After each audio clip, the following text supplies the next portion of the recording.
कहां तक बातें हो चली थी लास्ट क्लास में हमारी? ओके, सिस ट्रांस पर हमारी बातें चल रही थी, आगे बढ़ते हैं।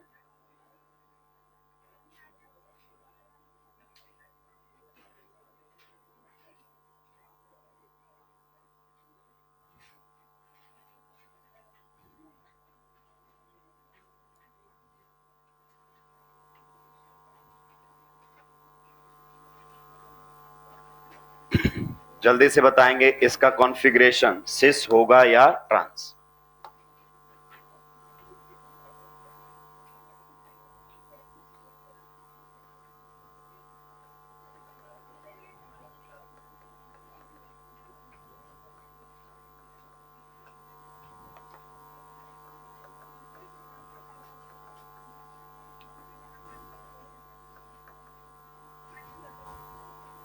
जल्दी जल्दी सुलटाएंगे। दोनों में बताइए कॉन्फ़िगरेशन क्या रहने वाला है, सिस या ट्रांस? पहले वाला क्या ये जीआई करेगा? हाँ, इन दो एटम्स की वजह से जो आपकी रिंग है it will show geometrical isomerism. सही बात है। अब बताओ किसको देखें, कॉमन एटम या ग्रुप देखा जाएगा? तो इधर देखो दोनों में कॉमन कौन है? हाइड्रोजन। तो यहां पर ये किस पर है? डैश पर। और यहां पर भी किस पर है? डैश पर। डैश डैश वेज वेज क्या होता है? सिस। तो ये तो क्लियर है कि अगर मुझसे केवल कॉन्फ़िगरेशन पूछा जाए then I will say it is having which configuration? Cis configuration. Clear? लेकिन नाम भी बताना पड़ जाए तो आप वही पहला काम, selection of parent carbon chain and ring is going to be the parent carbon chain. Numbering या तो यहां से या वहां से, 1 4 1 4 देन अल्फाबेटिक ऑर्डर। तो यहां से 1 ये रहेगा, 2 ये रहेगा, 3 ये रहेगा, 4 एंड 5 6। तो बताइए कॉन्फ़िगरेशन पहले मेंशन कर दी जाती है सिस, उसके बाद 1 पर कौन जुड़ा हुआ बताओ? इथाइल। उसके बाद 4 पर कौन जुड़ा हुआ बताओ? मिथाइल। सुलट गए दोनों सब्स्टिट्यूएंट। बताइए साइक्लिक है पीसीसी तो 1 degree prefix cyclo, word root hex and single bond के लिए ane. This is going to be the IUPAC name. Next वाले बताओ जल्दी से, कॉन्फ़िगरेशन इन दोनों की वजह से क्या करेगा? जीआई। सही बात है। अब सिस ट्रांस किसको देखकर बताऊं? एग्जैक्टली जो कॉमन है उसको। तो यहां पर हाइड्रोजन डैश पर और यहां पर हाइड्रोजन वेज पर। So it is having which configuration? It is having trans configuration. Configuration को इन शॉर्ट ऐसे लिख दिया जाता है ना, it is having which configuration? Trans configuration. चलिए नाम लिखकर बताइए जल्दी से। तो सेम ही तो है पीसीसी वगैरह, तो बाकी में तो कोई चेंज ही नहीं है। तो यहां पर आपके सामने नंबरिंग यहां से होगी 1 2 3 4 5 एंड 6। सो कॉन्फ़िगरेशन ट्रांस रहेगा। 1 नंबर पर कौन सा सब्स्टिट्यूएंट है बताओ? इथाइल। उसके बाद 4 नंबर पर कौन सा सब्स्टिट्यूएंट है बताओ? मिथाइल। पीसीसी कैसी है बच्चों? साइक्लिक, तो 1 degree prefix cyclo, word root hex, single bond के लिए ए। So this will be the IUPAC name of this compound. अब दोनों को गौर से देखो, यहां से लेकर और यहां तक का जो नाम है वो एग्जैक्टली क्या है? सेम। अगर दोनों नाम में डिफरेंस है तो केवल और केवल किसका? कॉन्फ़िगरेशन का। सिस और ट्रांस क्या बताते हैं? कॉन्फ़िगरेशन। तो जब नाम में केवल कॉन्फ़िगरेशन का फर्क हो तो उन्हें कॉन्फ़िगरेशनल आइसोमर्स कहते हैं। क्या कहते हैं? Configurational isomers. तो cis and trans is used to indicate the configuration. क्या ये पॉइंट क्लियर हो गया है? पक्का? चलिए अब अगला क्वेश्चन लिखेंगे।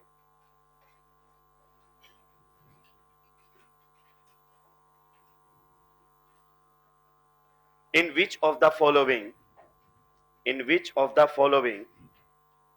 cis trans is defined? In which of the following cis trans is defined? In which of the following cis trans is defined?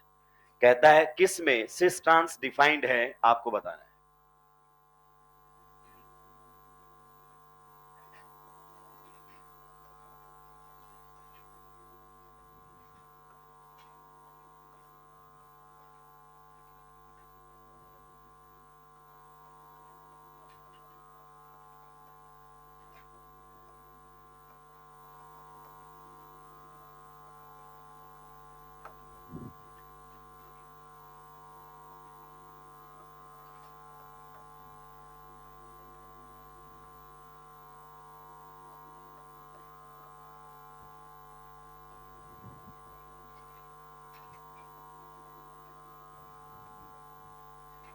चलिए अपने खानदानी दिमाग को थोड़ा सा जोर डालिए, चलेगा।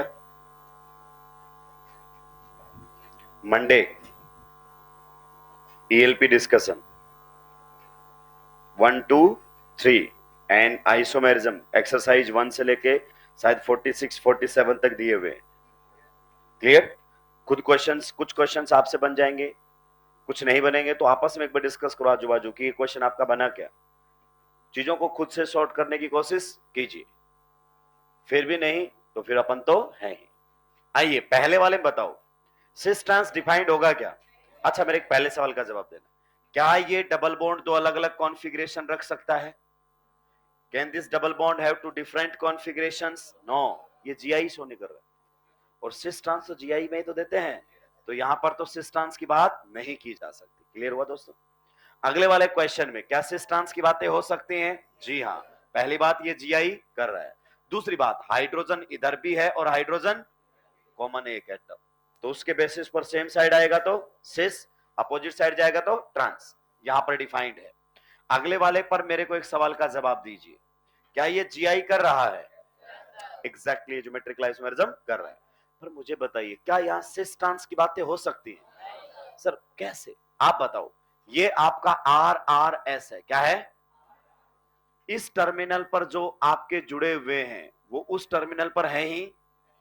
आप सिस ट्रांस तभी बात करते हो जब सेम एटम या सेम ग्रुप सेम साइड हो, पर जो एटम इधर है वो एटम उधर है ही।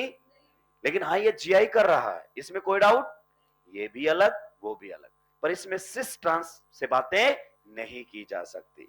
तो यहां पर आपका सिस ट्रांस डिफाइंड नहीं है। यहां डिफाइंड नहीं होने का कारण जीआई नहीं करना था, यहां पर डिफाइंड नहीं होने का कारण दोनों टर्मिनल पर कोई एटम या ग्रुप कॉमन नहीं है। क्लियर? डेफिनेशन यही है, एक बार डेफिनेशन पढ़ो। सिस कब लिखा आपने? If same atom oblique group on the same side of double bond. अगर सेम ही नहीं है तो फिर कैसे बात करेंगे? क्लियर हो गया है? चलिए अगला क्वेश्चन लिखेंगे सभी लोग। अगला question, find the relation, find the relation, find the relation. आपको रिलेशन बताना है कि गिवन कंपाउंड्स के बीच में क्या रिलेशन रहेगा। नंबर 1 हमारे सामने है, फाइंड द रिलेशन।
ये अच्छे लेवल के क्वेश्चन है।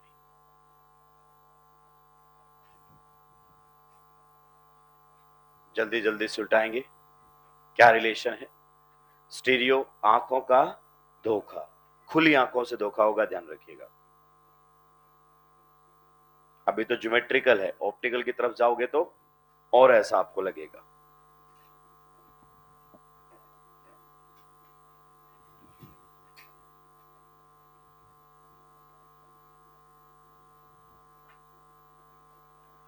पहले दोनों के बीच में क्या रिलेशन? देखिए, एक तो जो भी आपका आंसर हो ना, आप बिल्कुल बिंदास बोले, कोई फर्क पड़ने वाला नहीं है, लेकिन आप कम से कम रिस्पॉन्स करेंगे तभी मुझे चीजें समझ में आएंगी कि कहां आप गलती कर रहे हैं। पता है पहले दोनों में कितने लोगों के हिसाब से पोजीशन आइसोमर्स, कितने लोगों को ये दोनों पोजीशन आइसोमर दिख रहे हैं? एक को भी नहीं दिख रहे। तो फिर क्या दिख रहे हैं? आइसोमर ही नहीं दिख रहे। होमोमर कितने लोगों को दिख रहे हैं? सेम होमोमर, हवा में हाथ, होमोमर भी नहीं दिख रहे, पोजीशन आइसोमर भी नहीं दिख रहे। तो फिर है क्या ये? ज्योमेट्रिकल आइसोमर कितने लोगों को दिख रहे हैं? जीआई, हवा में हाथ होना चाहिए। This is correct answer. देखिए, पहली नजर में देखो, आप में से बहुत सारे क्या है, पब्लिकली हाथ नहीं उठाना चाहते कि सही और गलत थोड़ी देर बाद तो पता चली ही, तेरे चक्कर में मैं बेइज्जती करवा लूं क्या? तो यहां पर अगर अपन बात करें, ये हमारे सामने डबल बॉन्ड है। अब बताओ, इधर ध्यान दो, हाइड्रोजन किधर लगाऊं? अब आप जानते हैं हाइड्रोजन किधर लगेगा। ये वाला हाइड्रोजन इधर, तभी तो 120, और ये वाला हाइड्रोजन इधर। So this double bond is having which configuration? Cis. पहले क्लियर हो गया? आओ इधर वाले डबल बॉन्ड पर जाओ। ये आपके सामने डबल बॉन्ड है बच्चे। बताओ, ये हाइड्रोजन यही जाएगा तभी तो 120 बनेगा, और ये हाइड्रोजन इधर आएगा तभी तो 120 बनेगा। अब बताओ, अगर मैं इस लाइन को एक्सटेंड कर दूं तो आपके सेम एटम और ग्रुप उस लाइन के कहां है? सेम साइड क्या अपोजिट साइड?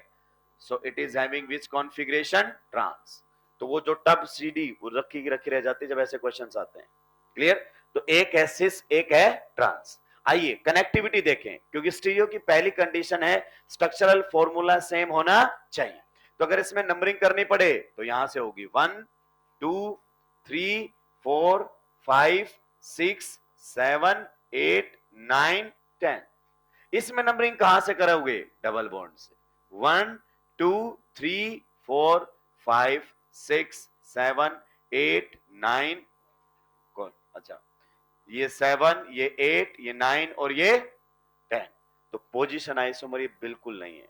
देखो, ये डबल बॉन्ड की पोजीशन 1 और इस डबल बॉन्ड की पोजीशन सेम है, लेकिन पहली नजर में लगता है कि डबल बॉन्ड की पोजीशन चेंज हो गई है। वो तो नंबरिंग बताएगा चेंज हुआ है या नहीं हुआ है।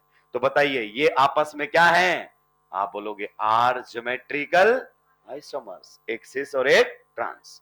नेक्स्ट क्वेश्चन की तरफ बढ़ते हैं दोस्तों, बहुत ही खूबसूरत और बहुत ही बढ़िया क्वेश्चन। पहले चेक कर लो, कहीं ये पोजीशन आइसोमर तो नहीं लग रहे हैं आपको।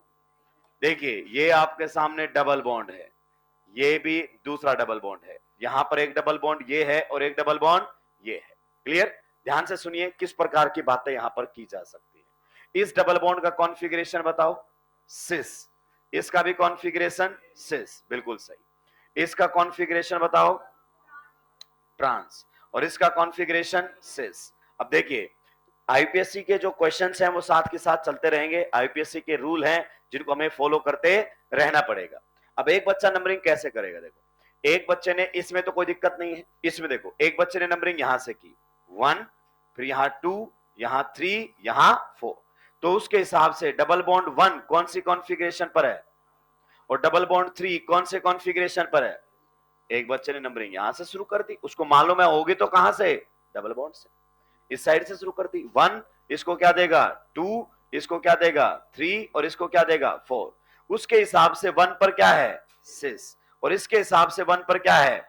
ट्रांस। अब देखो, मल्टीपल बॉन्ड को नंबर से मिल रहे हैं 1 3 1 3, दोनों साइड से 1 3 1 3, पर डिफरेंस है इधर 1 ट्रांस को और उधर 1 सिस को। तो आईपीएससी का रूल है, जब केवल डिफरेंस किस में हो? कॉन्फ़िगरेशन में। किसमें हो? कॉन्फ़िगरेशन में। तो सिस को कम नंबर मिलना चाहिए किससे? ट्रांस से। आगे आएगा आर को कम नंबर मिलना चाहिए किससे?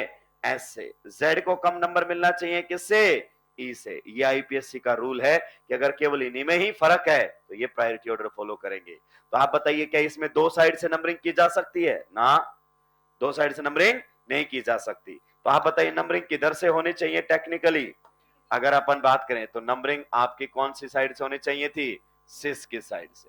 इससे बेहद आसान हो जाएगा, मतलब एकदम चीजें ही बदल जाएंगे समझने के लिए। तो इसमें अगर मुझे नंबरिंग करने के लिए कहा जाए तो इधर देखो, अभी ये नंबर 1, ये नंबर 2, ये 3, ये 4, ये 5, ये 6, 7, 8, 9 एंड 10। पक्का? इधर बताइए डबल बॉन्ड नंबर 1 कौन सी कॉन्फ़िगरेशन में है? सिस। डबल बॉन्ड नंबर 3 कौन सी कॉन्फ़िगरेशन में है? ट्रांस। मैं समझाने के लिए अलग अलग लिख दिया है सो दैट कंपेयर करना आपके लिए एकदम आसान। इधर बताओ किधर से नंबरिंग करूं? इधर बताओ किधर से नंबरिंग करूं? कहीं से कर लो, इसमें तो कोई फर्क ही नहीं है। तो मैंने इधर से किया है 1, ये रहेगा 2, ये रहेगा 3, ये रहेगा 4, 5, 6, 7, 8, 9, 10। पहले चेक करो दोस्तों, पहले चेक करो और मुझे बताओ कि कहीं पोजीशन आइसोमर तो नहीं है। इसमें डबल बॉन्ड 1 पर है और 3 पर, तो इसमें भी कहां पर है? 1 पर है और पोजीशन तो नहीं है, सेम पोजीशन पर है मल्टीपल बॉन्ड। अब बताओ इसमें 1 का कॉन्फ़िगरेशन क्या है? सिस। और 3 का कॉन्फ़िगरेशन भी क्या है? सिस। आप देखो 1 तो सेम है, सिस से डबल बॉन्ड नंबर 1 की कॉन्फ़िगरेशन चेंज नहीं हुई, लेकिन डबल बॉन्ड नंबर 3 पर अगर अपन देखोगे तो ये आपका सिस से क्या हो गया है? ट्रांस। तो भले ही एक की बदल जाए कॉन्फ़िगरेशन, ये तो दोनों सेम पर ये दोनों अलग, डबल बॉन्ड की कॉन्फ़िगरेशन चेंज हो गई है। तो अगेन ये एक दूसरे के क्या है बताइए? Are geometrical isomer. कहने का मतलब ये है कि जरूरी नहीं कि दोनों डबल बॉन्ड की कॉन्फ़िगरेशन बदले कि सर ये भी तो सिस से ट्रांस होना चाहिए था। नहीं, अगर एक की भी बदल गई, एक की सेम है। आप सोचो, इधर देखो, सभी ध्यान दो, आप सोचो अगर डबल बॉन्ड 1 होता ही नहीं तब भी तो जीआई थे। ऊपर देखो, तो एक भी डबल बॉन्ड ने कॉन्फ़िगरेशन बदल ली तो वो ज्योमेट्रिकल आइसोमर्स है। You got that point? बढ़िया क्वेश्चन है दोस्तों, जबरदस्त क्वेश्चन है। क्लियर? अगर नंबरिंग नहीं करना जानता बच्चा तो पता नहीं कैसे याद करता है। अगर नंबरिंग नहीं जानता तो मामला अटक सकता था उसका किसी क्वेश्चन में। आगे आते हैं नेक्स्ट वाले में, इधर ध्यान दीजिए। यहां पर आप बताओ मल्टीपल बॉन्ड को नंबर क्या मिलेंगे? 1, 2, 3, 4। तो इसका नंबर है 1 एंड 3। नेक्स्ट वाले में बताओ 1, 2, 3, 4। बताइए 1 एंड 4। तो साफ पता चल रहा है पोजीशन ये अलग अलग है, तो जीआई नहीं है ये क्या है? Position isomers. क्या है? Position isomer. जीआई स्टीरियो होते हैं, पहली कंडीशन कनेक्टिविटी सेम होनी चाहिए। अगले वाले में फिर से बताओ, अगले वाले में बताओ दोनों के बीच में क्या रिलेशन है? अब बच्चा क्या करता है? जीआई बोलता है ये सिस और ये ट्रांस, हालांकि देख नहीं रहा इसमें कनेक्टिविटी। गौर से देखो 1 एंड 2 पर है मिथाइल, और इसमें जब आप देखोगे तो बताओ 1 एंड 3 पर है मिथाइल। तो कनेक्टिविटी सेम है कि अलग अलग है? अलग अलग है मेरे भाई। ये है सिस 1,2 डाई मिथाइल, और वो है ट्रांस 1,3। तो हम तो सिस ट्रांस से ही बता देते हैं। अरे पीछे का नाम एग्जैक्टली क्या होना चाहिए? सेम। ये देखो यहां पर अगर अपन बात करना चाहिए, क्या हो गया? दिखाई नहीं क्या अपन ने इरेज कर दिया था। तो इससे पहला जो क्वेश्चन किया था रिंग वाला, देखो उसमें, उसके अंदर गौर से देखो, नाम में फर्क केवल किसका है? सिस ट्रांस का। 1 इथाइल 3 मिथाइल, नीचे वाले में भी 1 इथाइल 3 मिथाइल। अगर पोजीशन बदल गई है तो वो फिर स्टीरियो नहीं हो सकते, वो कौन से होंगे? स्ट्रक्चरल।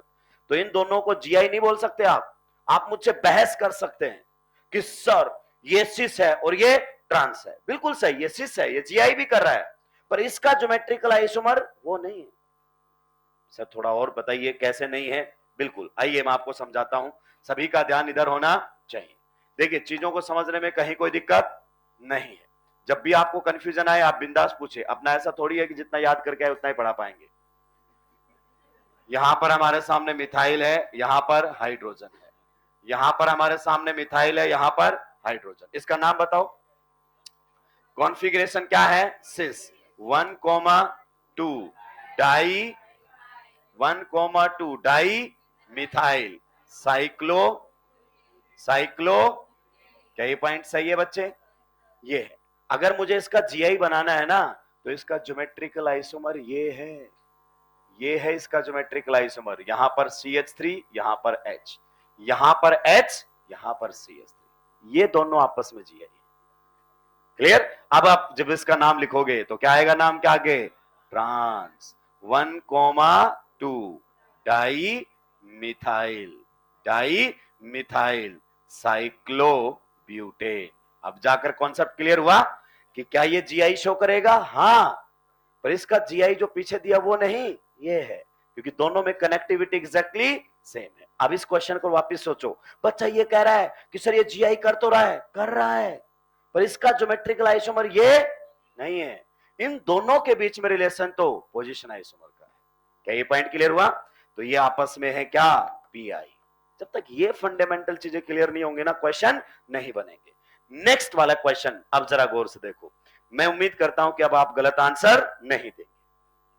क्वेश्चन नंबर 5 में क्या रिलेशन होना चाहिए? समझ में आया? अब क्या ये ज्योमेट्रिकल आइसोमेरिज्म करेगा? ये क्या ये ज्योमेट्रिकल आइसोमेरिज्म करेगा? करेगा। अलग अलग, पर इसका ज्योमेट्रिकल आइसोमर ये नहीं है। क्या ये ज्योमेट्रिकल आइसोमेरिज्म करेगा? हाँ, पर इसका ये नहीं है। सर कैसे? अरे इसमें जब आप नंबरिंग करोगे तो नंबरिंग यहां से शुरू होगी 1, यहां पर 2, और इसमें जब नंबरिंग करोगे तो यहां से शुरू होगी 1 एंड 2। आप देखो इसमें एक नंबर पर ब्रोमीन एंड आयोडीन, ऐसे देखो ब्रोमीन और आयोडीन एक ही कार्बन पर है कि नहीं है? पर इसमें ब्रोमीन और आयोडीन एक कार्बन पर, मतलब ब्रोमीन ने अपनी जगह बदल ली है। और जब कनेक्टिविटी बदल जाए तो वो तो भाई स्ट्रक्चरल होंगे, और कनेक्टिविटी में पोजीशन बदल जाए तो कौन से होंगे? Position isomers. क्या ये पॉइंट आपको समझ में आया? जल्दी से सुलटाएंगे, आगे बढ़ो।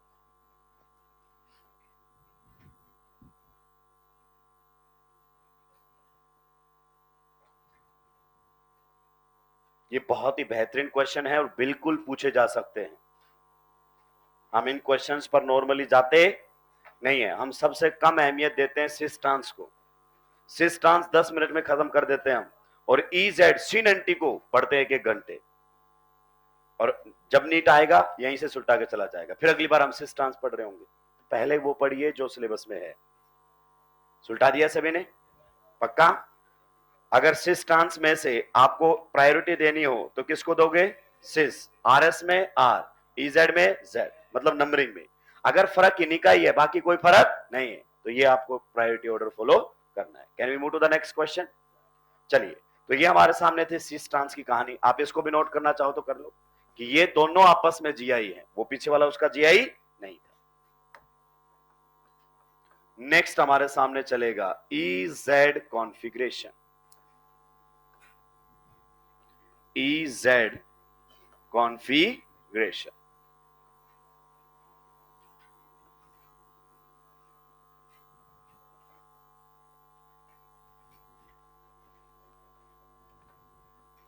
EZ configuration. ये नाम सुनकर बच्चे को बहुत अजीब सा लगता है कि EZ कैसे हो सकता है, तो इससे भी आपको थोड़ा सा इंट्रोड्यूस करवाएंगे। EZ configuration. क्या सर आपने बोला था एनसीईआरटी में नहीं है, मैं इसको हल्के में ले लूं? देखिए, नहीं ले सकते इसको हल्के में। भले ही EZ नहीं है, पर EZ में जो पढ़ाऊंगा वो RS में इस्तेमाल में लूंगा।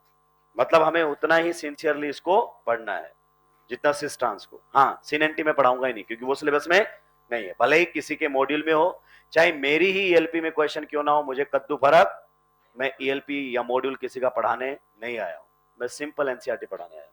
क्लियर? चलिए, EZ पर बात करें तो कुछ पॉइंट इसमें लिख दीजिए। EZ नोमेनक्लेचर,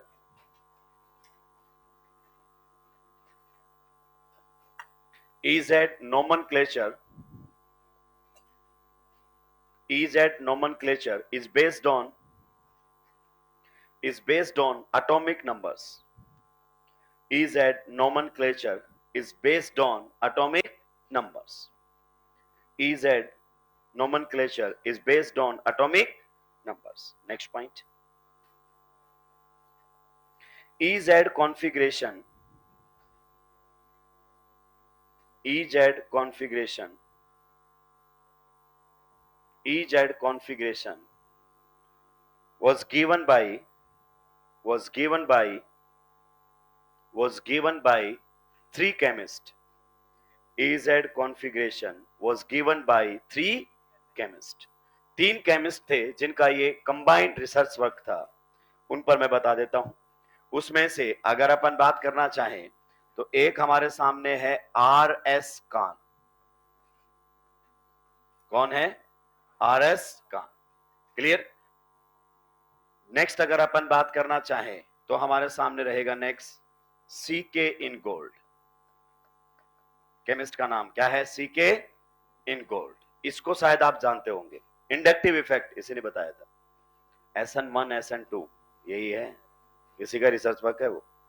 नेक्स्ट हमारे सामने आता है V प्रीलोग। क्या आता है? V प्रीलोग। तो इन्होंने कुछ सर्टेन रूल दिए, उन रूल्स को हम CIP सीक्वेंस रूल के नाम से भी जानते हैं। इसके नाम में से क्या उठाया? C, इसके नाम में से क्या उठाया? I, और इसके नाम में से क्या उठाया? P। तो इनको हम CIP सीक्वेंस रूल के नाम से भी जानते हैं। तो लिख लो, क्या लिखा आपने? EZ configuration was given by 3 chemist, ये नाम लिख दो, RS Cahn, CK Ingold and V Prelog and V Prelog and V Prelog. क्या सर ये हमसे पूछेगा कि कौन कौन से केमिस्ट ने नाम बताइए? नहीं, बायोलॉजी वाला केस नहीं। यहां पर क्या आपसे साइंटिस्ट का नाम पूछ लिया जाए? यहां पर नहीं पूछा जाएगा। फिर आपने हमें बताया क्यों? क्योंकि थोड़ी देर बाद में सीक्वेंस रूल लिखवाने वाला हूं, तो उसमें CIP सीक्वेंस रूल आएंगे, तो वो ये इन्हीं ने दिए हुए, उन्हीं के नाम में से नाम निकाले गए, इसलिए। ठीक है, आइए अब हम टॉपिक में आगे बढ़ते हैं। E या Z क्यों दिए गए वो हम बात करेंगे, कैसे दिए गए उस पर हम पहले चर्चाएं कर लेते हैं। मिनिमम टाइम में टू द पॉइंट हम बातें करना चाहते हैं। ठीक है, तो EZ जब भी आप नाम देना चाहोगे तो इन तीनों ने कुछ सेट ऑफ रूल दिए हुए। क्या दिए हुए? सेट ऑफ रूल, जिनको CIP सीक्वेंस रूल या फिर CIP प्रायोरिटी रूल के नाम से जाना जाता है। उन्हीं को फॉलो करते हुए हम EZ कॉन्फ़िगरेशन की तरफ बढ़ेंगे और वो रूल 1 बाय 1 हम अप्लाई करेंगे और ध्यान रखेंगे कि सीक्वेंस में अप्लाई करेंगे। किसमें अप्लाई करेंगे? सीक्वेंस में। तो नेक्स्ट लगा देंगे CIP सीक्वेंस रूल्स, ब्रैकेट में लिख सकते हैं प्रायोरिटी रूल्स। इसी में ही हमारे सामने रहेगा CIP सीक्वेंस रूल्स, या फिर इनको हम क्या बोल देते हैं? Priority rules. CIP sequence rules and कई बार हम इसको क्या बोल देते हैं? Priority rules. आइए सबसे पहले आते हैं हम रूल नंबर 1 पर। किस पर आते हैं? Rule number 1। सभी के पेन डाउन होने चाहिए और इसको हम समझेंगे। रूल नंबर 1, देखिए CIP के सामने एक चैलेंज रखा गया कि देखो कई बार क्या होता है कि कंपाउंड दो अलग अलग कॉन्फ़िगरेशन में आ तो जाता है, लेकिन उसकी जो कॉन्फ़िगरेशन है वो हम सिस ट्रांस से नहीं बता पाते। जैसे बताइए, क्या ये कंपाउंड आपका ज्योमेट्रिकल आइसोमेरिज्म शो करेगा? बिल्कुल, ये इसके पास क्या है? RRS, restricted rotatory system. इधर भी दोनों, इधर भी दोनों। तो मेरे सामने पहला क्वेश्चन है, क्या ये GI शो करेगा? हाँ। इसका मतलब this double bond can have two different configurations. पर क्या मैं उन कॉन्फ़िगरेशंस को सिस ट्रांस से बता पाऊंगा? नहीं। सिस ट्रांस की अपनी लिमिटेशन है कि भाई इधर वाले टर्मिनल पर और इधर वाले टर्मिनल पर कम से कम एक एटम या ग्रुप कॉमन होना, और इनमें तो कोई भी कॉमन, फ्लोरीन इधर है उधर है ही नहीं, क्लोरीन इधर है उधर है ही नहीं, तो आप यहां पर सिस ट्रांस का कॉन्फ़िगरेशन का इस्तेमाल नहीं कर सकते। इतना ही कहते ही बच्चे के दिमाग में दूसरा डाउट आता है कि अच्छा, जहां सिस ट्रांस नहीं दिखा जा सकता वहां EZ लिखा जाता है। ये बिल्कुल नहीं है। सिस ट्रांस अलग नेमिंग पैटर्न है, EZ एक इंडिपेंडेंट नेमिंग पैटर्न है जिसका सिस ट्रांस से कोई लेना देना नहीं है, एकदम इंडिपेंडेंट है, ये अपना अलग तरीके से ही चलेगा। ये तो मैंने आपको बताया कि जरूरत क्यों महसूस हुई हमें EZ की, क्योंकि कई बार मॉलिक्यूल दो अलग कॉन्फ़िगरेशन में आता है पर हम उनकी कॉन्फ़िगरेशन सिस ट्रांस से बता नहीं पा रहे हैं। पर इसका मतलब ये नहीं कि जहां सिस ट्रांस डिफाइंड नहीं होता वहीं EZ डिफाइंड होता है, ऐसा कुछ भी नहीं है। जहां सिस ट्रांस लिख सकते हो वहां भी इजेड लिखोगे, और जहां सिस ट्रांस नहीं लिख सकते वहां भी इजेड लिखोगे। क्या ये पॉइंट आपको क्लियर हुआ? फिर इनके दिमाग में क्या बातें आई, मुझसे कनेक्ट करना चाहता हूं कि देखो भाई, ये वाला एटम इधर है उधर नहीं है, ये वाला एटम इधर है तो उधर नहीं है, तो कुछ ऐसा सिस्टम बनाए जो एटम की आइडेंटिटी पर डिपेंड ही ना करे, ऐसा सिस्टम डेवलप करते हैं। तो उन्होंने सोचा अगर ये दोनों एटम अलग हैं तो जाहिर सी बात है दोनों के एटॉमिक नंबर, दोनों के एटॉमिक नंबर, तो इन्होंने एटॉमिक नंबर बेस्ड सिस्टम तैयार किया कि ये आपके सामने जो एटम्स हैं इनको प्रायोरिटी असाइन कर दो। क्या असाइन कर दो? And priority will be assigned on the basis of atomic number. जैसे इन दोनों के एटॉमिक नंबर कंपेयर करो, जिसका एटॉमिक नंबर ज्यादा है उसको कौन सी प्रायोरिटी दे दो? हाई। जिसका एटॉमिक नंबर कम है उसको क्या दे दो? लो। सिमिलरली इस टर्मिनल पर आ जाओ, जिसका एटॉमिक नंबर ज्यादा है उसको प्रायोरिटी दे दो हाई, जिसका कम है उसको दे दो लो, और अब सेम प्रायोरिटी से बातें कर लो, खत्म हो गई कहानी। अब फर्क ही नहीं पड़ता इधर कौन और उधर कौन है। तो ये सिस्टम एंटायरली किस पर बेस्ड है? एटॉमिक नंबर पर। क्लियर? तो रूल नंबर 1 की तरफ बढ़ेंगे और लिखेंगे अब आप, priorities are assigned to the atoms और groups, priorities are assigned, priorities are assigned to the atoms or groups, priorities are assigned to the atoms or groups, priorities are assigned to the atoms or groups directly attached,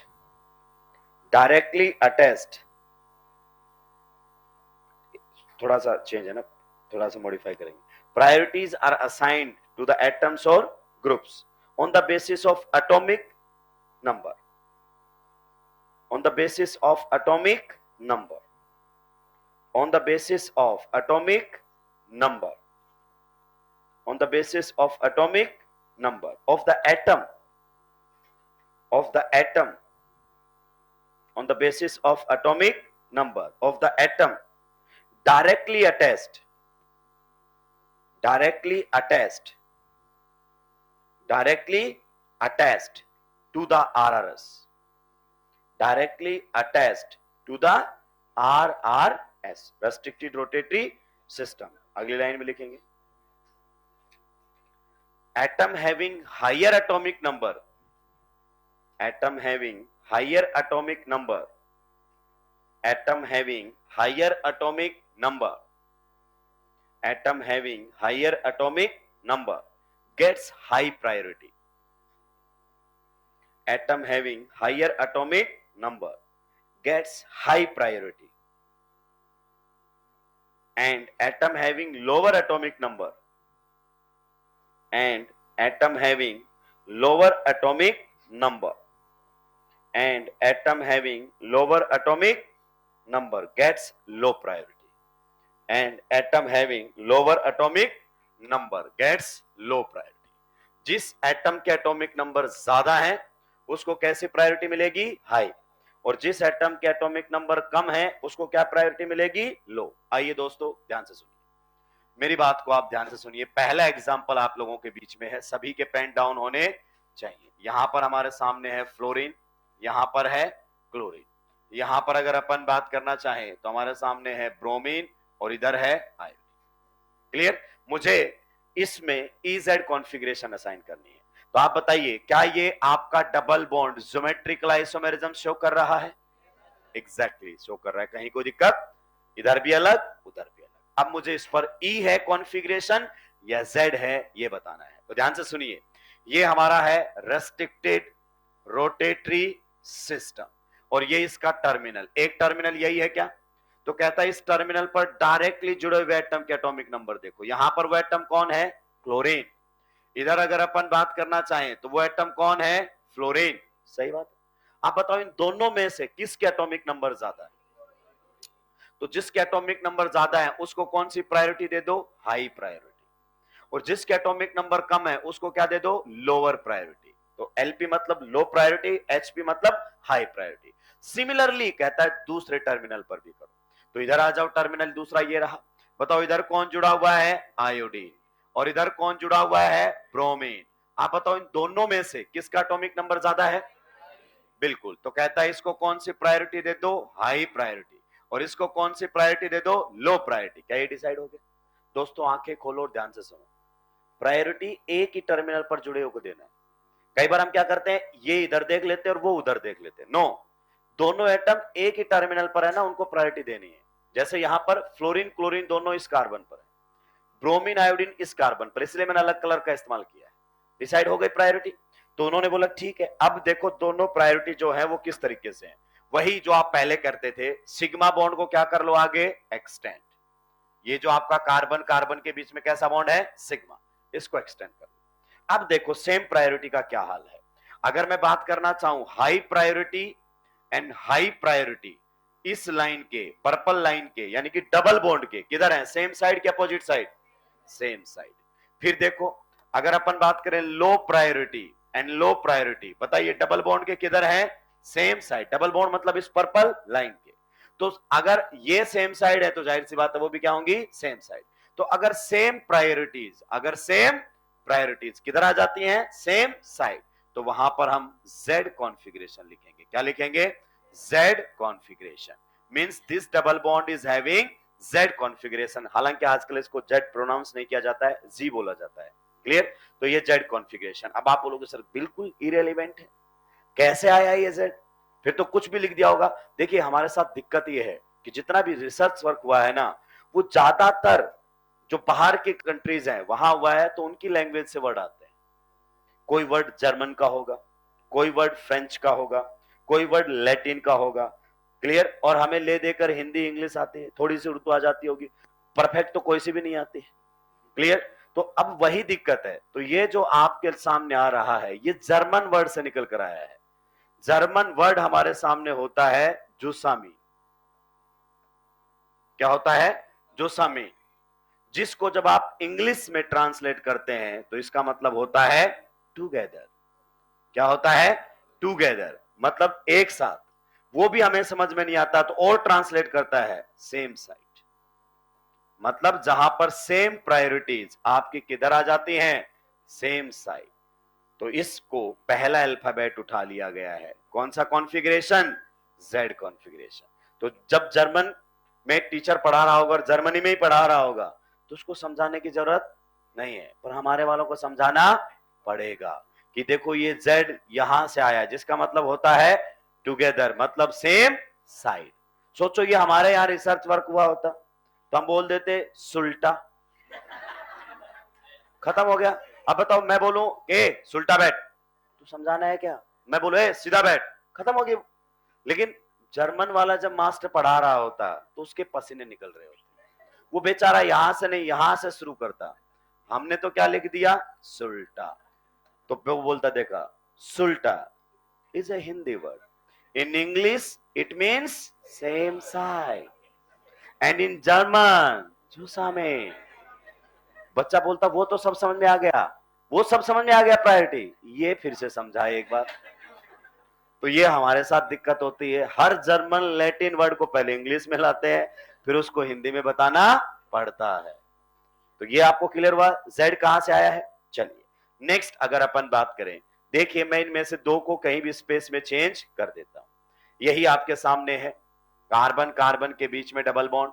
मान लीजिए मैंने chlorine को कहां पर कर दिया है, ऊपर की साइड, और फ्लोरीन को कहां कर दिया है, नीचे की साइड। अब आप चेक कर सकते हैं कि कनेक्टिविटी मैंने नहीं बदली है। क्लोरीन फ्लोरीन अभी भी इसी कार्बन पर है, अभी भी इसी कार्बन पर है, पर स्पेस में अरेंजमेंट बदल गया है।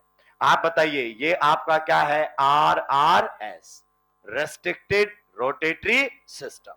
तो बोलता है इस टर्मिनल पर जो जुड़े हुए उनकी प्रायोरिटी असाइन करो। तो बताओ इधर कौन जुड़ा हुआ है, फ्लोरीन, और दूसरा कौन है, क्लोरीन। डायरेक्टली जुड़े हुए एटम के एटॉमिक नंबर देखो, तो बताओ दोनों में से किसका एटॉमिक नंबर ज्यादा है, क्लोरीन। तो इसको हाई प्रायोरिटी और इसको लो प्रायोरिटी। सिमिलरली कहता है दूसरी साइड भी देखो, तो इस टर्मिनल पर बताओ इधर कौन जुड़ा हुआ है, आयोडीन, और इधर कौन जुड़ा हुआ है, ब्रोमीन।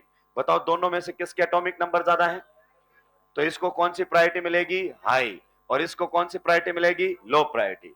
फिर से आपको क्या करना है, वही काम, आपके सिग्मा बॉन्ड को क्या कर देना है, एक्सटेंड, और फिर से देखो सेम प्रायोरिटी ग्रुप किधर है।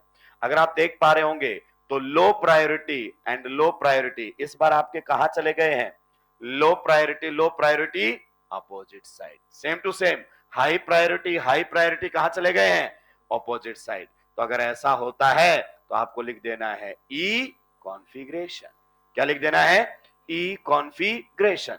अब आप बोलोगे ये फिर ई इररिलेवेंट दिख रहा है, तो फिर से भाई साहब जर्मन वर्ड है।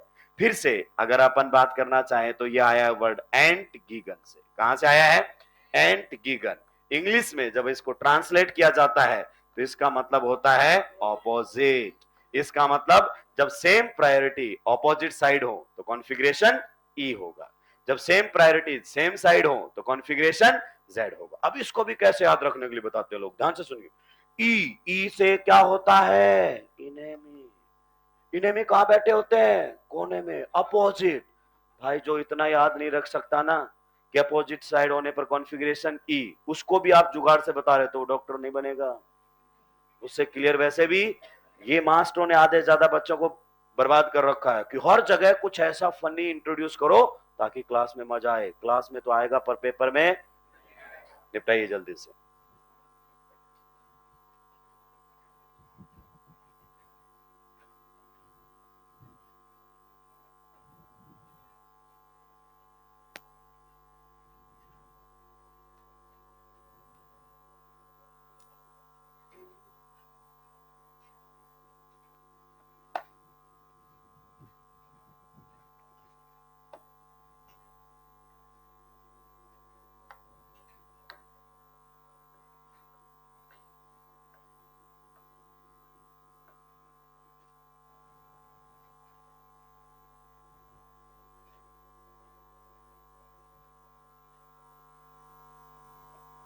अब इसको नोट में तो नहीं लिखवाना पड़ेगा ना, same priority same side Z, same priority opposite side E, क्योंकि तो हर क्वेश्चन में रिपीट होने वाला है।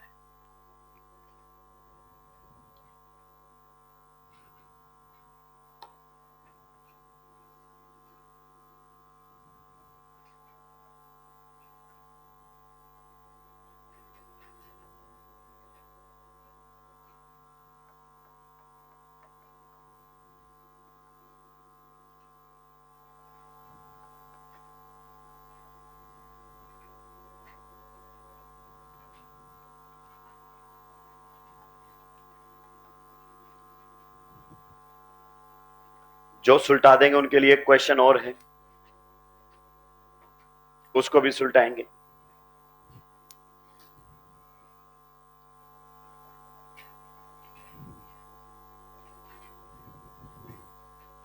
जल्दी जल्दी सुलटाएंगे। देखिए जब आप एक क्वेश्चन खुद से करते हैं ना तभी आपको कॉन्फिडेंस लेवल बढ़ेगा, तभी आपको लगेगा कि बात सही से समझ में आई।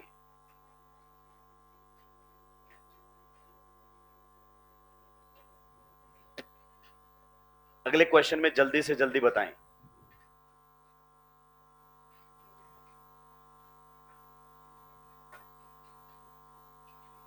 जल्दी से जल्दी बताएं।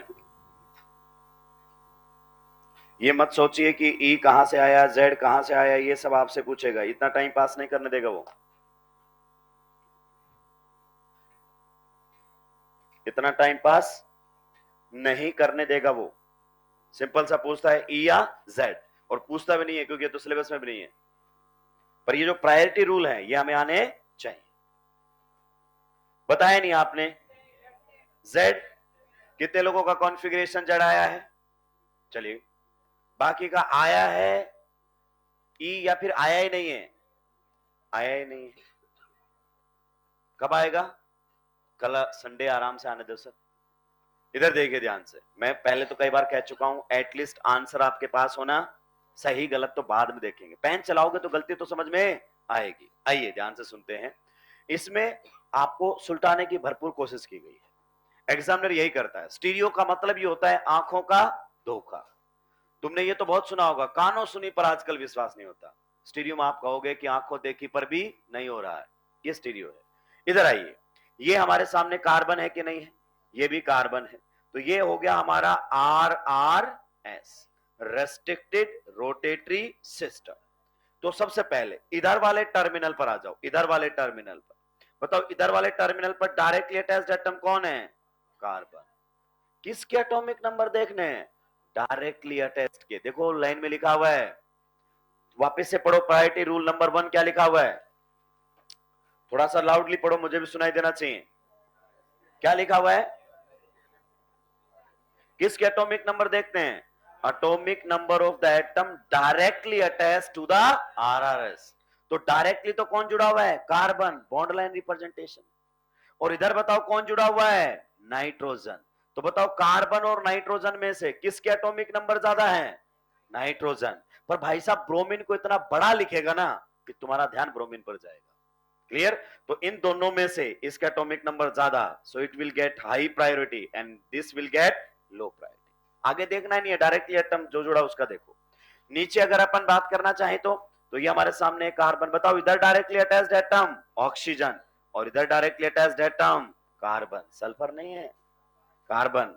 बताओ दोनों में से किसका एटॉमिक नंबर ज्यादा है, oxygen, so it will get high priority and it will get low priority. और आगे का फंडा क्या है, सेम। आप इस बार इस तरीके से चेक कर रहे हैं तो इस तरीके से बॉन्ड को एक्सटेंड कीजिए। क्लियर। अब देखो इस डॉटेड लाइन के सेम प्रायोरिटी किधर है, डॉटेड लाइन के देखो सेम प्रायोरिटी किधर है, सेम प्रायोरिटी किधर है, same side. So the configuration is Z configuration. काफी बच्चों का आंसर बिल्कुल सही था, जेड कॉन्फ़िगरेशन। काफी बच्चों को सीखने को भी मिला, ब्रोमीन पर ध्यान जा रहा था बल्कि देखने किसके थे, कार्बन। कई पॉइंट समझ में आ गया। अब आप देखो अगला केस क्या बना होगा, अगला केस कुछ ऐसा बना होगा कि सर जरूरी थोड़ी है कि दोनों जुड़े हुए एटम्स के एटॉमिक नंबर सेम आए, अगर अलग अलग आए, अगर एटॉमिक नंबर क्या आ गए, सेम, तो फिर क्या करोगे, तो रूल नंबर 2 आएगा। तो लिखिए रूल नंबर 2। सेकेंड रूल आपका क्या कहता है, रूल नंबर 2 लिखिए, if two subsequent atoms if two subsequent atoms if two subsequent atoms if two subsequent atoms have the same atomic number if two subsequent atoms have the same atomic number if two subsequent atoms have the same atomic number comma the atomic number of successive atoms the atomic number of successive atoms the atomic number of successive atoms the atomic number of successive atoms in the group the atomic number of successive atoms in the group are compared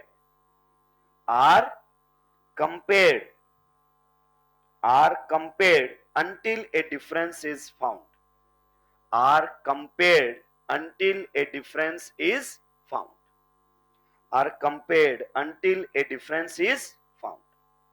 लिख दिया है। अगली line में लिखिए, it is the first difference it is the first difference that determines priority it is the first difference that determines priority it is the first difference that determines priority। कहता है ये पहला डिफरेंस होगा जो priority को define करेगा। आइए मैं सारी बातें समझाऊंगा एग्जाम्पल के थ्रू, सभी के पेन डाउन होने चाहिए, काफी इंपॉर्टेंट एग्जाम्पल रहेगा। मान लीजिए ये हमारे सामने कार्बन, कार्बन क्या है, डबल बॉन्ड, इधर हमारे सामने जुड़ा हुआ है फ्लोरीन और इधर अगर अपन बात करना चाहें तो हमारे सामने जुड़ा हुआ है आयोडीन। क्लियर। इधर बात करते हैं, इधर जुड़ा हुआ है CH2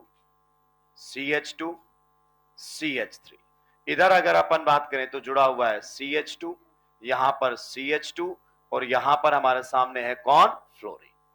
क्लियर। ध्यान से सुनेंगे भाई लोगों, इसको बहुत ही माइक्रो लेवल पर एनालाइज करोगे, उसके बाद आपकी स्पीड ऑटोमेटिक बढ़ेगी। सबसे पहले बताओ, क्या आपका डबल बॉन्ड ज्योमेट्रिकल आइसोमेरिज्म कर रहा है क्या ये जो डबल बॉन्ड है वो ज्योमेट्रिकल आइसोमेरिज्म कर रहा है, ये ग्रुप और ये ग्रुप अलग, ये ग्रुप और ये ग्रुप, सर एक फ्लोरीन तो अलग है, तो उसी से तो ग्रुप अलग हो गया, तो ये जो ग्रुप है और ये जो ग्रुप है एकदम अलग, तो GI तो कर रहा है। आओ प्रायोरिटी असाइन करते हैं दोस्तों। सबसे पहले इधर वालों में बताओ कौन से वालों को प्रायोरिटी 5 मिलेगी और कौन से को लो। अब एग्जामिनर ने दिमाग लगाया है, आयोडीन को जानबूझकर बड़ा लिखेगा, कि बच्चा फ्लोरीन और आयोडीन देख के टिक कर दे, लेकिन हमें किसके एटॉमिक नंबर देखने हैं, डायरेक्टली अटैच्ड। यहां पर कौन है और यहां पर कौन है, कार्बन। भूलिएगा मत दोस्त कि यहां पर कौन है, यहां पर है CH2। कुछ याद आया कि नहीं आया, it was bond line representation.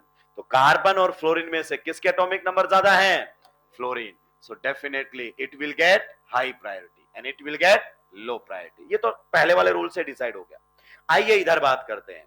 इधर देखो, इस वाले से डायरेक्टली अटैच्ड एटम कौन है और इधर भी कौन है, बताइए। दोनों के एटॉमिक नंबर, दोनों के एटॉमिक नंबर। अब रूल पढ़ो क्या कहता है। अगर डायरेक्टली अटैच्ड एटम के, कहता है इस सब्स्टिट्यूएंट और इस सब्स्टिट्यूएंट में जुड़े हुए एटम के एटॉमिक नंबर क्या आ जाए, सेम। तो इस ग्रुप में आगे कंपेयर करो, आगे जो एटम्स हैं उनके एटॉमिक नंबर कंपेयर करो। और कब तक कंपेयर करो, जब तक कि डिफरेंस ना मिले। क्या ये पॉइंट समझ में आया। दूसरी बात, जहां पहली बार डिफरेंस मिले वहीं प्रायोरिटी असाइन कर देना है। आइए मैं समझाऊंगा इसको एकदम बढ़िया तरीके से, सभी का ध्यान इधर होना चाहिए। मैं इस पूरे ग्रुप को इधर लिखने जा रहा हूं, इसको भी इधर लिखने जा रहा हूं, सो दैट हम चीजों को बहुत क्लियरली एनालाइज कर सके। ऊपर वाले ग्रुप की बात करता हूं, बताइए ये वाले वैलेंसी तो कहां जुड़ी हुई है, डबल बॉन्ड से। इस पर बताओ कितने हाइड्रोजन है इस कार्बन पर, 2 हाइड्रोजन। एक आगे किससे बॉन्ड बना हुआ है इसका, कार्बन से। इस कार्बन पर कितने हाइड्रोजन जुड़े हुए हैं, 2 हाइड्रोजन। और एक किससे बॉन्ड बना हुआ है, कार्बन से। उस पर आगे कितने हाइड्रोजन है, 3। तो मैंने जानबूझकर इसको इस प्रकार से लिख दिया है, ठीक है। सिमिलरली मैं नीचे वाले ग्रुप को भी लिखने वाला हूं, सभी का ध्यान इधर होना चाहिए। यहां पर कार्बन पर कितने हाइड्रोजन है बताओ, 2। और आगे वाले कार्बन पर भी कितने हाइड्रोजन है, 2। फिर आगे वाले कार्बन पर 2 हाइड्रोजन है और एक फ्लोरीन है। क्या ये पॉइंट आपको समझ में आ गया है। चलिए now we will compare their atomic numbers, जब तक कि हमें डिफरेंस ना मिले। सबसे पहले आप बताइए डायरेक्टली अटैच्ड कौन था atom, carbon. Directly attached atom, तो हमने इसके एटॉमिक नंबर एनालाइज किए, दोनों के एटॉमिक नंबर क्या है, सेम। तो कहता है अगर इनके सेम आ गए तो आगे कंपेयर करो। कब तक, जब तक डिफरेंस ना मिले। तो अब बताओ इन दोनों के एटॉमिक नंबर सेम। आगे इससे कौन कौन जुड़ा हुआ है, hydrogen, carbon, hydrogen, hydrogen, carbon, hydrogen. Clear. तो इस येलो वाले कार्बन से जुड़े हुए एटम मैंने आपको बता दिए हैं। या फिर एक तरीका और भी है कि इससे जुड़े हुए एटम्स को ऐसे एक लाइन के थ्रू लिख लो, इससे जुड़े हुए एटम्स को एक लाइन के थ्रू लिख लो, सो दैट आपको पता चल जाए कौन किससे जुड़ा हुआ है।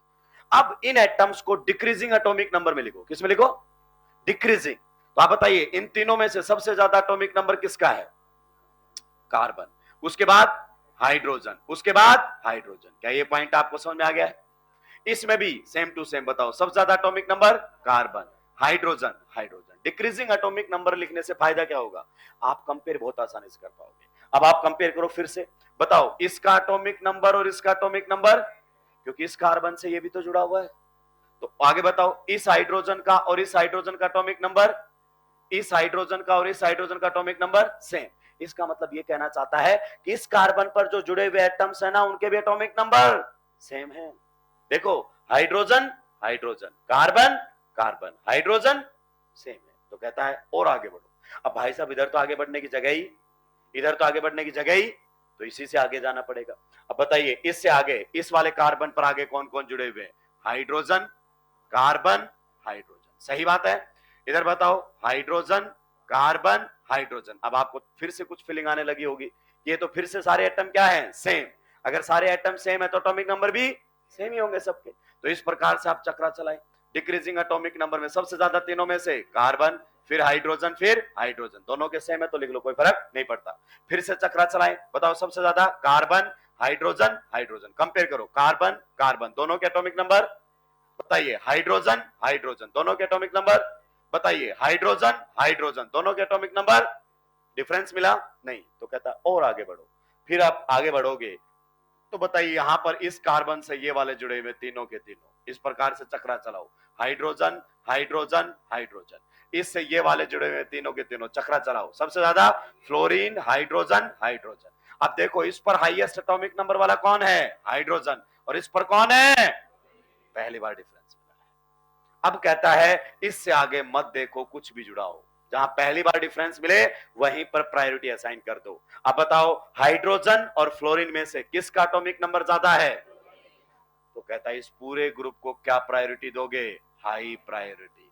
और इस पूरे ग्रुप को क्या दे दो? Low priority. और अब असाइन करो। अब आप देखो अगर मैं इस डबल बॉन्ड को एक्सटेंड कर देता हूं तो इस डॉटेड लाइन के सेम प्रायोरिटी अपोजिट साइड, खत्म। हाई हाई को देख लो चाहे लो लो को देख लो। तो कौन सा कॉन्फ़िगरेशन आएगा? ई कॉन्फ़िगरेशन। कौन सा कॉन्फ़िगरेशन आएगा? ई। आप इतना समझाने के बाद आपके दिमाग में आया होगा कि सर आपको इतना टाइम लग गया, गलती से क्वेश्चन आ गया तो बहुत ज्यादा टाइम लगेगा। नहीं, जब चीजों को समझो धीरे से, पूरा जितना स्लो हो सके समझो, समझ में आने के बाद टाइम नहीं लगेगा। एक बार आप नोट करो, टाइम नहीं लगने दूंगा।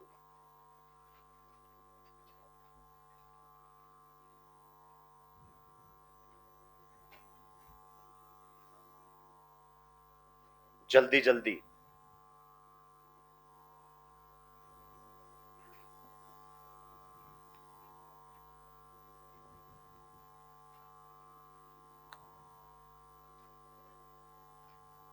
अगर डायरेक्टली अटैच्ड एटम के एटॉमिक नंबर सेम आ जाएं तो फिर आगे कंपेयर करो, उसके भी सेम आ जाएं और आगे कंपेयर करो। कब तक कंपेयर करो? जब तक कि डिफरेंस इन एटॉमिक नंबर ना मिल जाए। जब तक कि डिफरेंस इन एटॉमिक नंबर ना मिल जाए।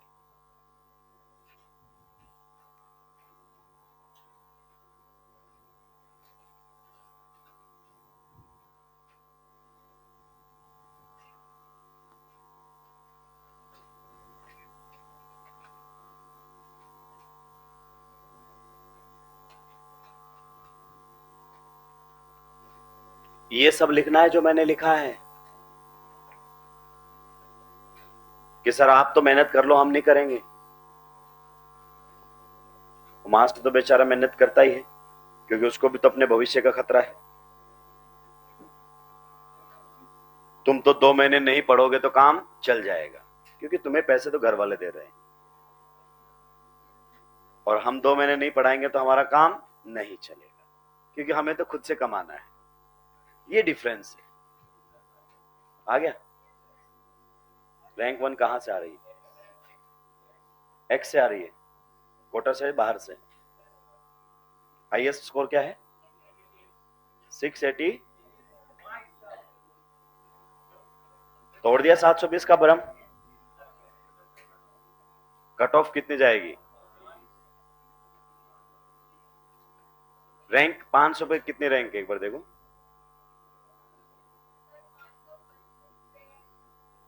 500, 532 पे 36,000 रैंक है जनरल कैटेगरी की। 25 या 32? 250। हाँ तो सही है ना, कोई दिक्कत नहीं है। कट ऑफ गिर गई ना। पिछली बार 650 पर भी ये रैंक नहीं थी।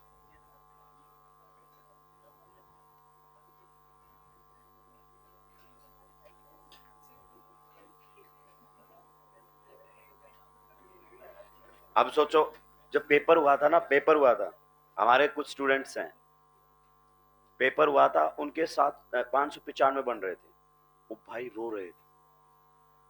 एक दो तो जानते हैं उनके तक पहुंच जाएगा ऑडियो तो मुझे वापस भेज देंगे कि मेरा नाम क्लास में क्यों लिया तूने। तो रो रहे थे लिटरली, उनके पेरेंट्स भी रो रहे हैं। मेरे से बात किया कि सर फिर बिगड़ गया सर, तीसरा अटेम्प्ट था मेरा, ये वो आप लोगों के भरोसे। मैंने कहा कितने? कि सर 595 बन रहे हैं। मैंने पागल हो गए हो क्या? तो दिमाग में जो एक फितूर चढ़ा दिया था लोगों ने कि 600 नहीं तो कुछ नहीं, 600 नहीं। हर तीसरे दिन एक मोटिवेशनल वीडियो लेके आ जाते हैं, 600 नहीं तो कुछ नहीं, कैसे लाएं 600 पार। ये था 2024 से पहले पहले ना। 2024 में तो वीडियो बदल दी थी, कैसे लाएं 650 प्लस। अब अगली बार से क्या बोलेंगे? कैसे लाएं 500 प्लस। उनका कुछ कुछ लेना देना नहीं होता है, बच्चों को और बरगलाते हैं। मैंने जितने भी सेशन लिए मैं अपनी तारीफ नहीं करता हूं, ठीक है?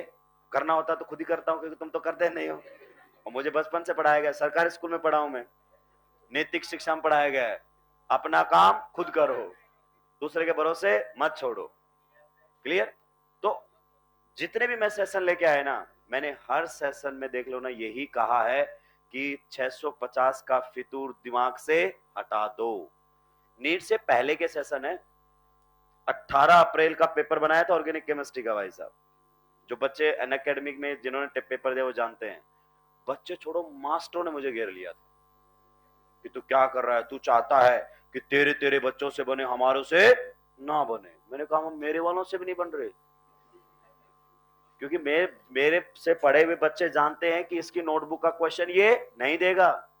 क्योंकि जो नोटबुक में गया वो तो बच्चे की रिस्पॉन्सिबिलिटी, नहीं समझ में आया तो मुझसे पूछे, उनमें से नहीं हूं, वही नोटबुक में वही पेपर में। मैं तो हमेशा अपने बच्चों के लिए भी नया क्वेश्चन रखता हूं, और जब पेपर हुआ फाइनल, बिल्कुल एग्जैक्टली वैसे क्वेश्चंस बच्चों को देखने को मिले। तो ये आपके पेपर में भी रहेगा। मार्क्स वेरी करते रहेंगे, उससे डरने की जरूरत। सबसे कम स्कोर ओसी में ही चलेगा आपका। क्या बोला? आ गया है? चलो सही है। आइए अब आगे बढ़ ले, थोड़ा सा खत्म करें, वार्तालाप करें इसी पे। अगली बार तुम्हारे बारे में बातें हो सके ऐसा कुछ काम करो। आइए अब देखो, इसमें बहुत टाइम लगा है, मैं जानता हूं बहुत सारे आलसी बच्चों ने ये नहीं लिखा है, और ये बहुत जरूरी है क्योंकि यही रिवीजन के टाइम पर ग्रिप बनाएगा। अब मैं इस क्वेश्चन को वापस से सॉल्व करना चाहता हूं। इसी क्वेश्चन को अगर अपन बात करें तो वापस से सॉल्व करना चाहता हूं। ध्यान से सुनिए, अब सभी का ध्यान इधर होना चाहिए।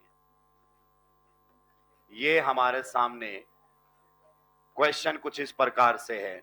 मान लीजिए सर मैंने अच्छे से पढ़ लिया है और अब मुझे इस क्वेश्चन पर अटेम्प्ट लेना है, तो फिर मैं इस क्वेश्चन पर अटेम्प्ट किस प्रकार से लेता। इधर आओ, देखना आपको बहुत जल्दी अब आंसर मिलने वाला है।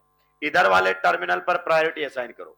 Directly attached atom, directly attached atom, बताइए दोनों में से किसका एटॉमिक नंबर ज्यादा? Fluorine, so it will get high priority and it will get low priority. Decided. उधर चलो, इधर देखो ध्यान से, directly attached atom carbon, directly attached atom, दोनों के एटॉमिक नंबर, दोनों के एटॉमिक नंबर। आगे बढ़ो, अब आगे वही नहीं करना है। इधर बताओ आगे इस कार्बन पर कौन कौन जुड़ा हुआ है? तो इस कार्बन पर तो 2 हाइड्रोजन और एक, सही बोला कि नहीं बोला? तो इन तीनों को डिक्रीजिंग एटॉमिक नंबर में लिखो, सबसे ज्यादा कार्बन, फिर हाइड्रोजन एंड हाइड्रोजन। तो देखो जो आप लिख रहे थे वो आ गया यहाँ पर। बताओ इस कार्बन पर कौन जुड़ा हुआ है? 2 हाइड्रोजन और एक, तो carbon hydrogen hydrogen. Now again compare the atomic numbers and you will get same atomic numbers. Did you get the difference? No. तो आगे बढ़ो, अब आगे बताओ इस वाले कार्बन पर आ जाओ। इस वाले कार्बन पर कौन कौन जुड़े हैं बताओ? 2 हाइड्रोजन और एक कार्बन, तो ये आपके कार्बन हाइड्रोजन हाइड्रोजन। इस वाले पर बताओ कौन कौन जुड़े हुए हैं? 2 हाइड्रोजन और एक, डिक्रीजिंग एटॉमिक नंबर के अंदर लिखना है and compare the atomic numbers, you will get the same atomic numbers. यहां से यहां तक atomic number same. Did you get the difference? No. तो आगे वाले पर कंपेयर करो, बताओ अब इसके ऊपर कौन कौन जुड़ा हुआ है? 3 हाइड्रोजन, सही बात है कि नहीं है? इस वाले पर बताओ 1 फ्लोरीन एंड 2 हाइड्रोजन। अब देखो यहां हाइड्रोजन और यहां fluorine. Did you get the difference? जी हाँ, इसका एटॉमिक नंबर कम और इसका ज्यादा। पहली बार डिफरेंस यही मिला है, यही प्रायोरिटी असाइन कर दीजिए। तो ये आपका कौन सा ग्रुप हो गया? High priority. और ये कौन सा हो गया? Low priority. Same priority groups are on opposite side, so it is having which configuration? Z configuration. इसको वापस ऐसे नोट डाउन करो। सॉरी ई लिखा है, मैं बोल गलत गया ना, तो इसको वापस से नोट डाउन करो।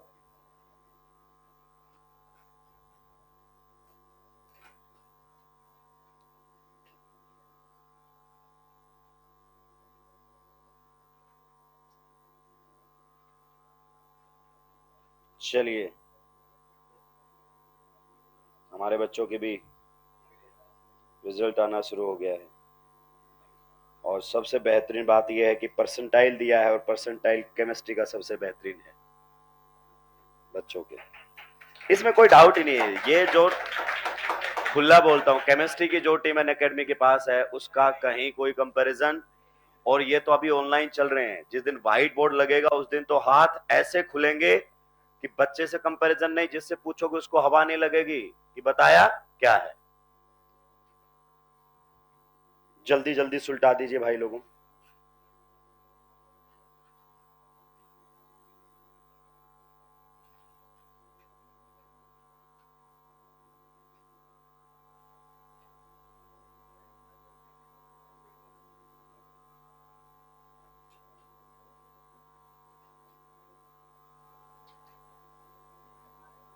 जल्दी जल्दी सुलटाइए।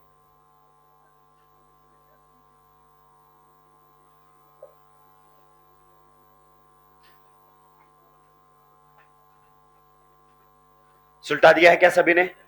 पक्का सुलटा दिया है? क्या हम अगले क्वेश्चन की तरफ चल सकते हैं?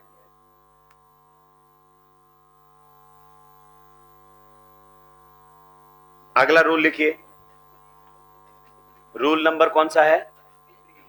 3। In case of isotopes, in case of isotopes, in case of isotopes, isotope तो समझते हो ना? Atomic number same but mass number different. In case of isotopes, atomic mass is considered. In case of isotopes, atomic mass is considered. Atomic mass is considered instead of atomic number. In case of isotopes, atomic mass is considered instead of atomic number. कहता है अगर isotope आ गया है तो atomic mass देखिए, atomic number देखने की जरूरत नहीं है। अगली लाइन में लिखिए, heavier isotope gets high priority. Heavier isotope, heavier isotope कौन सा होता है? जिसका एटॉमिक मास ज्यादा होगा। Heavier isotope gets high priority, heavier isotope gets high priority, heavier isotope gets high priority. तो अब दूसरा बताने की जरूरत है क्या भाई लोगों? आप बताओ, दूसरे को बताने की जरूरत है क्या? बिल्कुल सही बात।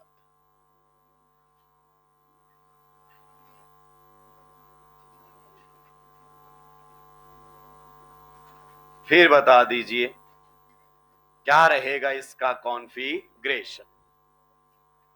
चलाइए अपने खानदानी दिमाग को और जल्दी से बताइए क्या रहेगा इसका कॉन्फ़िगरेशन। जल्दी जल्दी चलाएंगे मेरे भाई दिमाग।